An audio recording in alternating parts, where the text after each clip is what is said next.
அம்மி என்னப்பா ஒரு 200 rupees கொடுங்க. 200 ரூபாப்பா 500 ரூபாய் அனுப்பியிருக்கேன் பாரு. 500. ஏய் என்னடா போதை இறங்க மாதிரி இருக்கு. போயிட்டு நல்ல நெக்கா குடிச்சிட்டு அப்புறமா தான் நீ வரணும். Sweet mummy, thank you mummy. Enjoy பண்ற வாழ்க்கைய போடா. ஹலோ அக்கா. என்னடி சொல்லு. அக்கா என்னக்கா நீ உங்க பையனுக்கு நீயே குடிக்கிறதுக்கு காசு கொடுத்துங்கறியா? போயிட்டு போதுரி சின்ன பையன் குடிச்சு என்ஜாய் பண்ணிட்டு போறான் விடு. அக்கா நீயே இந்த மாதிரி பேசினா எப்படிக்கா? தப்புக்கா. என்னடி நான் கஷ்டப்பட்டு பெத்து வளர்த்து ஆளாக்கி அவனை படிக்க வச்சு 2 லட்சம் ரூபாய் கொடுத்து வேலையில சேர்த்து விட்டா வேலைக்கே போகாம குடிச்சிட்டு சுத்திட்டு திரியறான். அப்ப எனக்கு எப்படி இருக்கும் நீயே சொல்லு. அதான் என்ன பண்ண ஏன் பாலிசியே போய் அந்த ஒரு பாலிசியை போட்டு வச்சிருக்கேன். என்ன பாலிசி அது?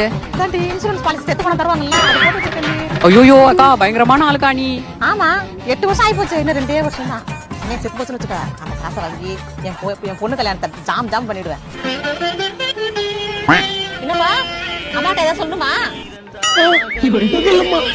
பணம் ஏதாவது கொடுத்துருவா? போதை இறங்க மாதிரி இருக்கு.